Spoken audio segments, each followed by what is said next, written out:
All right.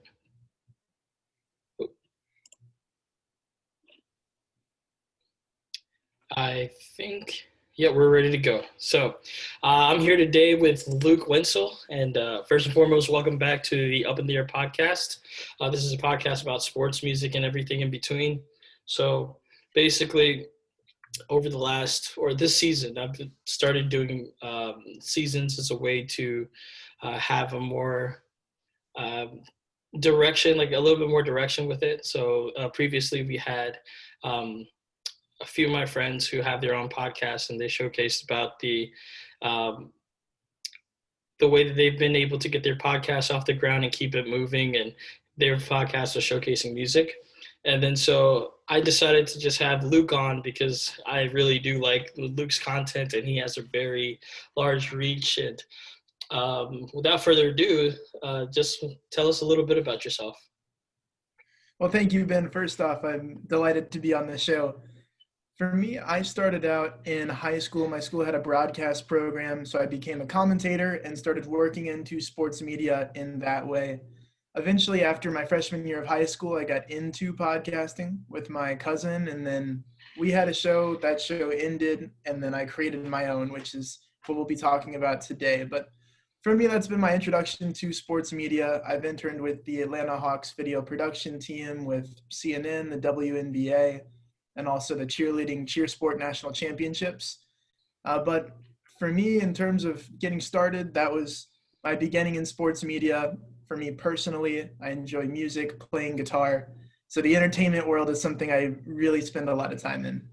Yeah. So, like, what are some like highlight moments that you remember when you started off, or so far have been a highlight being on this journey, podcasting, and or like being a commentator for the most part? Definitely, yeah. I mean, I got my start in commentating, and then podcasting is a branch of media. And obviously, now today in the convergence media world, especially if you want to be on air, you've got to be able to do everything. For Mm-hmm. me, highlights of podcasting would be, I would say, one of my favorite football players to watch and follow was always Malcolm Mitchell, University of Mm-hmm. Georgia wide receiver, won a Super Bowl with the Patriots. And he has a foundation. It's a Read with Malcolm, or the Share the Magic Foundation. And I thought it would be a really cool interview if I could have him to talk about football at UGA and football winning the Super Bowl with the Patriots, but also what he's doing helping kids read and develop literacy skills, especially in his community in Georgia.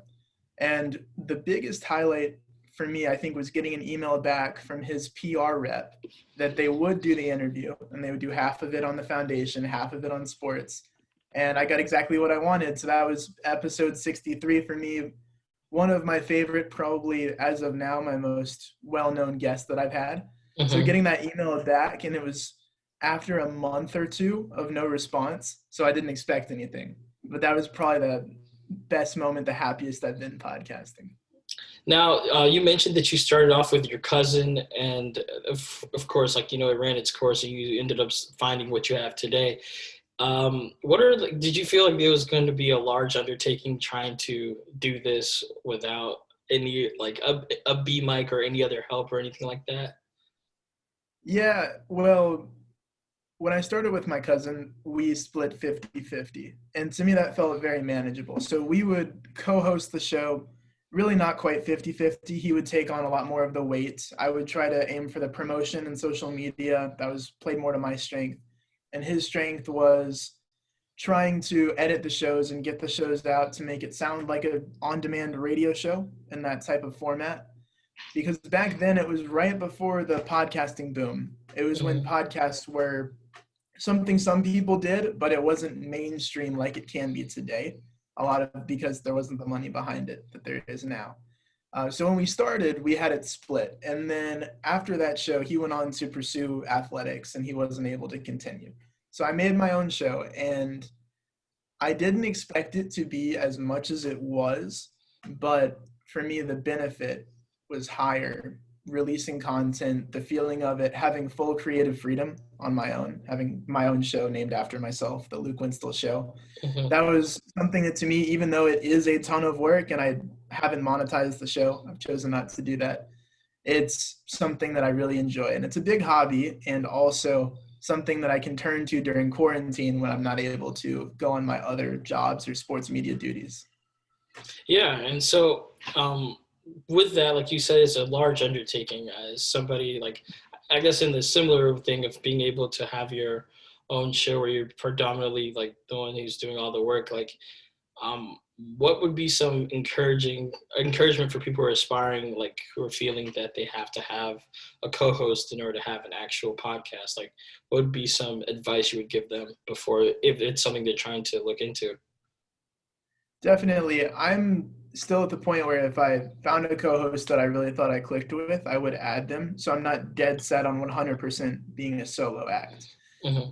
But you can do it without a co-host. If you don't find someone that you can click with and there's no one that you know or connected with right now that you really think you could put a really good show together with, and you'd rather do it solo and take all that work on yourself, I would say that it's worth it if you can establish consistency. That's the Hmm. biggest thing you're trying to say. If you're going to put out a show every month, you've got to do it. If you're going to put out a show every week, you have to do it.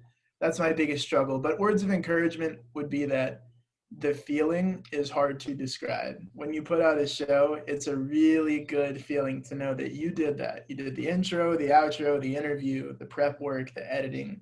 All of that was you. And the best part is my first year, my numbers were really low. But then now I'm in year 3.5 and I've got over 110,000 downloads. So when you put the numbers behind what you're doing, it's even more satisfying. So I would say patience is key, but I think it's definitely worth it when you can see and put something together and know that it was you that did it. Yeah, I mean, I can relate to that a little bit because I know, like now, like especially the hardest part is just being consistent, and there is like that. I would say a little bit of pressure that you place on yourself to always have content rolling and what is going to click, and like to double back to what you said earlier, like when it comes to um, finding a co-host or anything like that, it's like something you want it to happen natural where you don't feel like it's like forced. And I mean, you can kind of feel like when something is forced a little bit and kind of ruins the content. But even more so, like how has it been even harder now, being the circumstances that we're in this day and age of like corona and like the pandemic? Has it been harder to generate content or finding like guests for your show for that? Well, you would think it would be, but I'm actually about a year ahead on my content log right now. So I've got about 45 shows logged that I'm just scheduling for time to release. Hmm. In terms of pieces of content, I've probably got 200 or 300 that I'm just waiting to put out because I can't drop 200 videos in one day. Yeah. So I was just kind of waiting to filter out. But at the beginning of quarantine, I was no longer doing live sports games because we did not have that. Hmm. And I said, well, if I reach out to pretty much every athlete that I possibly can, probably reached out to 600 or 700 athletes, coaches, media members. And since I had the time, I did. And after that, I got a lot of positive replies. A lot of people wanted to come on the show. Several Super Bowl champions, Pro Bowlers from the football world, the Kansas City Royals opening day starter, Brad Keller, starting pitcher. So I've had some guys that were really big names. And then when you start to get big names, it's like an avalanche. So then you send your next email to an agent or to a player. And then you're like, hey, I've had him, and him. Like, look at my guest list. And then they think, okay, maybe this is worth my time. And when you're getting the better guests, the numbers go up. So I got, I guess you could say lucky because obviously no one's obligated to come on my show. It's just 100% by choice. And I got lucky with people being gracious with their time. I don't pay anybody. I just try to promote them best I can. But after getting a few guests that some probably said, well, it's quarantine. I don't have anything better to do. Some maybe wanted the opportunity to do an interview. But with that, it created an avalanche. And now I'm trying to ride the wave that has been created since the beginning of quarantine. So having some days where I was recording 2 or 3 interviews a day and spending several hours on interview prep. And the quarantine has been probably the best thing to happen to my show. which is really weird to say, but it's allowed me the time to really pursue it how I wanted to. Now speaking about that, because I know like we first met because of like having a an elective, like a little like seminar class, basically like where I was working for the athletic department. It was really cool because like even seeing that work ethic and seeing how like impressionable and like how engaging you are with those interactions, like it was a surprise to me. Like I didn't realize that you had a whole entire operation on the side, but even during those times, like it was really cool to see even the preparation and the um, the kind of like the helping me along the way as we were doing that, because I mean it was an awesome experience, and it was even greater just getting to know um, like you're seeing like your skills be showcased when we were like interviewing players or doing stuff or pre-game shows and stuff like that, which I think has in turn helped me a little bit in with podcasting, and I'm getting more into that. And so like even all of that's been an encouragement. One thing I wanted to touch on was seeing that you said that it's been a little bit easier to find guests for sports. Like, um, has it been more so focused? Uh, have you been able to balance both, like keeping your eye on sports, or is it just like since your job is basically sports, like do you feel like when you're at home and downtime, you have downtime, do you kind of stray away from sports per se, or you just live it and breathe it? Well, yeah, first off, Ben, thank you for the kind words. I really appreciate that. But in terms of going home, I'll be honest. A lot of my friends and a lot of people around me, yourself probably included, would think that I go home and would watch a lot of sports. But to be honest, I have a hard enough time keeping my eye on the leagues I'm covering. So I'll be doing it one time, I'll be covering high school sports, and then I never know what game I'll be assigned. So there's 7 classifications to keep a little bit of an eye on, 8 classifications, I should say. And then we've got Division II at Georgia College, which you and I have covered together, and we've got different sports there going on at the same time. And then I also work at Mercer, basically as freelance work, but doing their Division I games for their ESPN package on ESPN3 and ESPNU and the Southern Conference Network. So I'm trying to pay attention to that as well. So when I'm keeping my eye, I need like 30 eyeballs to be able to stay with that. And because of that, there's a lot of times where I'll come home and there will be a Braves game or a Falcons game or a Hawks game. I've got flags all over my room of all the different teams I support. But a lot of times I won't get to watch many of their games. Sometimes by choice, sometimes from working weekends, which we've done together. But it's one of those where when there's a really compelling game, I will, but I've stopped watching the casual, non-rivalry, non-games, just to try to allow myself a little free time and try to make time for friends and family where I can. Yeah, and one thing I wanted to touch on, like with that, is the fact that like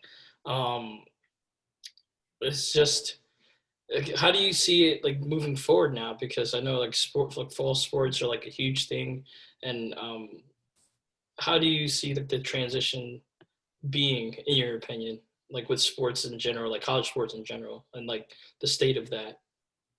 Yeah, the hardest part is even working for college, even though I'm not in a big director executive role, but being someone who's on payroll, I don't really have any more information than the rest of us, which is the toughest part. I mean, I did get a text today that we're really not doing fall sports until October at the earliest.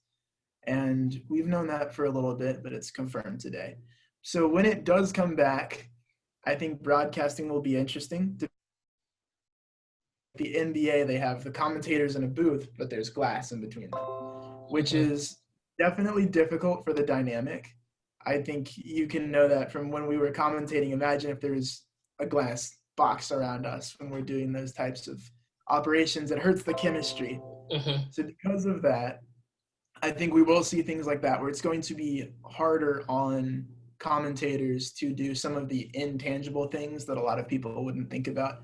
Interviews in person will be a lot tougher. It's very easy to stand next to someone and interview them once you're in a rhythm and you know what you're doing. But when you're 6 feet away and communication's a little tougher, it's a different dynamic. And the hardest part of it for me as an interviewer is you want your guests to feel comfortable.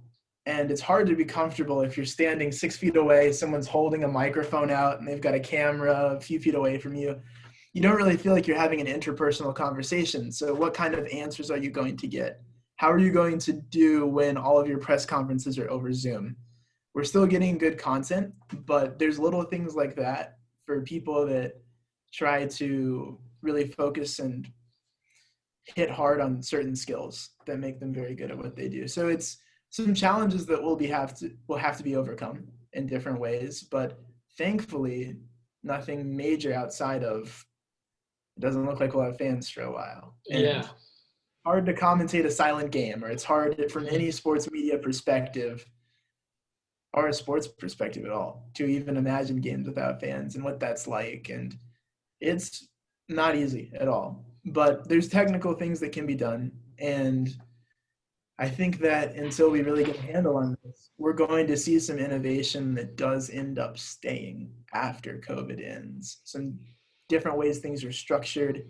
I think also there might be some television or radio crews that realize they don't need as many crew members as they are employing. So I think that is something where we could see a little more automation, or we could see some ideas that would have never been tried that are going to have to be tried that will end up working very well. Yeah, so this might be a random question, but I think it kind of a little bit pertains to it. Like seeing the NBA, especially like, I guess I'm talking it in the perspective of like, since we were covering college basketball back in the day, it's just like, how much do you think how they've implemented like their media services, like colleges have taken note of that and tried to pull out certain things that work really, really well. Like for instance, like in the bubble, as they've had like post-game conferences or pre-game shows, they've had like the mics kind of like PVC'd and having the extensions where they're really close. And of course, like you said, like there are a little bit of like technical hurdles because they are that. But do you see them implementing like bits and pieces around from each league and trying to not, I wouldn't say salvage is the right word, but try to be innovative with like, or with what they have. And especially like now, like with college sports and college athletes, like they're featured in Jeopardy and stuff like that. Like it's a lot more than that, but yeah, it's like, what are your opinions on that? Well, I think at the college level, we will see the major network type sports like football and basketball on the Division I level, especially on the high end, be able to adapt fairly easily. But the hardest part with all of these safety precautions is they are a little bit expensive.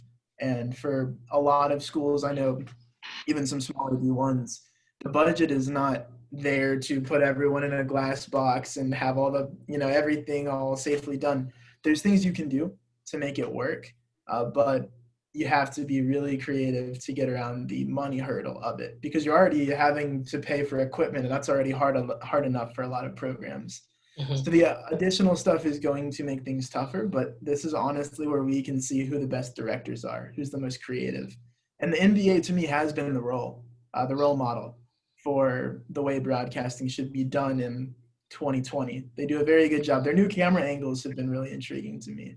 I think a lot of people may not like them as much as I do, but the courtside camera angles, the angles that make it look like you're in the 2K video game, I'm a big fan of those. I was surprised. Yeah, I mean, I even noticed like even in their halftime reports that they take the social distancing like really true. Like it's literally 6 feet apart across the board, and like sometimes you can see the 6 feet rule kind of like people teeter with it here and there to see like how much can I get away with. But yeah, you're right. Like they've been a very great model of showcasing like how to adapt in these conditions and doing their best to do so. Like and like with that, like what are some I guess like ways that like even moving forward do you feel like even for college athletes now, because like since they help you do your job and stuff like that, like what are some like perspectives that you have that like especially like right now when there's a divide whether to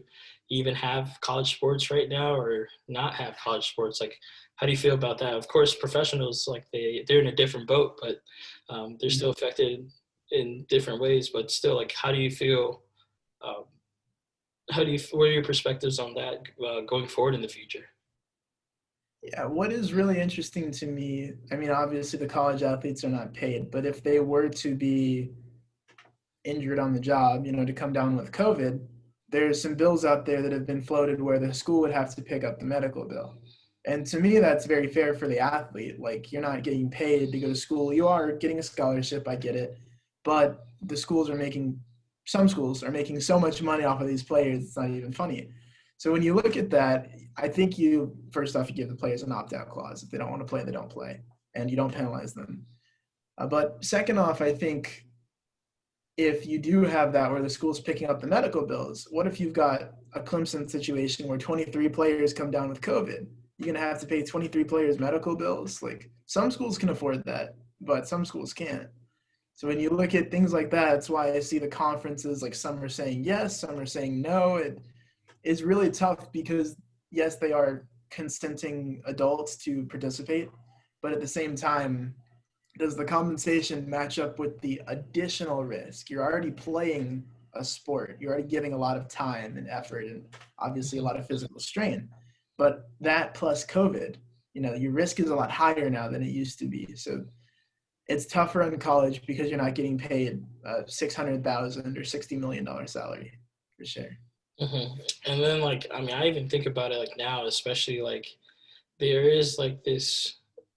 Somebody put it like this: like there are cracks showing into like the NCAA of like how this will be like kind of uh, a showcase of how well they can lead through this pandemic and how they can like come together in order to find some solutions because like you said to your point, like there's different situations in every single school and even in every single student athlete who's balancing school, and on top of that, like you said, it's basically another burden, like, or burden to carry on top of like something else. And so yeah, I mean, I would say it'll be very interesting for that. And one thing I wanted to touch on in a somewhat lighter note was uh, because like even right now, like as you mentioned prior, of like having all the different experiences if you've had,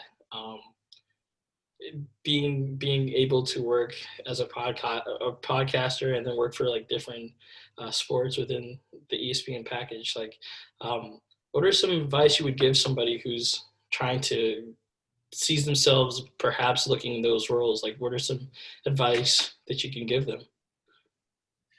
Well, every one of those roles I got through a connection or a connection. It's been one of those. I'll tell you that one of the good stories that you can see working at Georgia College. The reason I actually went to school here is because my cousin was dating a guy who worked in sports information under the director Al Weston. And he told me about Georgia College. I wasn't really thinking that hard about coming here, on my list, but not very high. And because of him, he got me a meeting with Mr. Weston and some of the higher ups here, the athletic director. And I got to talk with them a little bit. They told me if I came here, they'd offer me a job and then I'd get to get experience starting my freshman year. And they said that there's also an opportunity for me to do basketball. And for me as a 18-year-old, a Division II offer is really, really enticing. So I went ahead and took that, went to school here. And then after going to school here, one of the directors I worked with my freshman year of high school when I was 15, I hadn't talked to him in a little while, probably in a year. He comes and says, hey, he's a director at UGA now in their SEC network package. Says, hey, Mercer's got an opening. I'm going to put your name in. Is that okay? Just send me your resume. I said, all right, cool. I mean, I'm like 18, 19 years old. I don't really expect to compete, but they have a job opening. Puts my name in. I send my resume a couple hours later. And then by that night, they brought me on and said, hey, we're going to give you a package. If you do well, we put you on payroll and we'll keep you.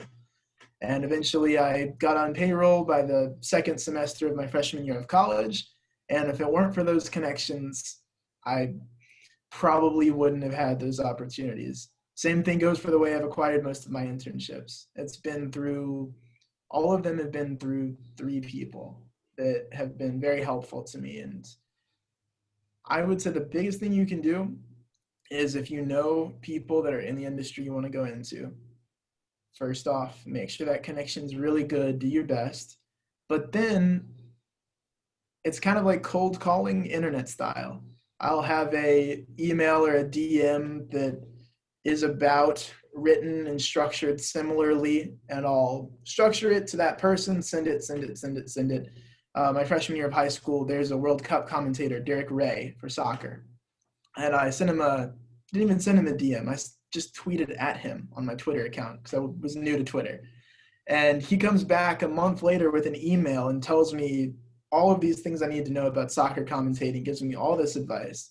And then we're able to connect afterwards, and I'll follow up with him. So I would say the best advice I can give to anyone, sometimes you get lucky and you have connections, your dad or your friend's dad or mom works in media. But if not, then kind of cold call people through DMs or emails or even Twitter DMs or tweeting at people. And you'll find your way in. You'll find your way to some people that are like, wow, this kid really wants to learn. And there's surprisingly a lot more people than some would think that really want to help young people today. Yeah, well, for starters, I think I appreciate that because like especially like right now, like it's transitioning to like the job world and finding like something in the same field of communications and stuff like that. Like it's been, well, for starters, it's been hard on everybody with the pandemic, but even more so like now it's basically the internet and everything else tangible around you is at your disposal, and so like you have to utilize that as best as you can. But yeah, for closing remarks, basically, where can people find you in order to get more of your content? Well, for me, all my personal social media is just consistent at Luke Winstel, at my name. And then my podcast social media is at Luke Winstel Show. So just add show to the end of it. You can get both. I've got all kinds of content, lots of NFL coming up on my podcast, especially. What is one episode that people could check out that you would say that is the one to hook him in, or one of your favorites? Sure. Okay. Well, I would say one is probably the Malcolm Mitchell interview. Mm-hmm. Malcolm was a really good guest. His agent was on the phone with us as well, so I had kind of a good perspective from them. But Malcolm, and then the latest one that I've released yesterday is an interview with Xavier Ward. Most people probably haven't heard of. I like to do interviews with the dynamic and the static characters in sports. The dynamic guys who are Super Bowl champions, they've done it all. They've got the stats and the awards. But then there's also the static characters like the former UGA offensive guard who was the same year as Todd Gurley, came up with Todd, was really good friends on and off the field with Todd and Nick Chubb and Sonny Michel. But he had the key block on Todd Gurley's first touchdown in his breakout game against Buffalo, and eventually ended his career same time as Todd getting drafted. So you get stories about some of the bigger names on my show from guys who were right there next to them the whole time or blocking for them. So there's a little bit of both, a little bit for everybody, I would say. Well, we appreciate you here on Up in the Air, just showcasing, just giving us your time, and just really love like learning more about what you do, and just basically encouraging us in our, if you're in that spot trying to find a job or trying to find a connection to get into sports media, like everything's at your disposal. But we really like this and hope you can join us again in the future. But I really enjoy this and taking time of your day. So this has been another episode of Up in the Air. You can always follow us on Up in the Air Podcast One on Instagram, and Up in the Air on Spotify and Apple and anywhere you can find your streaming platforms. So for Luke Winstel, I'm Ben Kiragu, and this has been another episode of Up in the Air.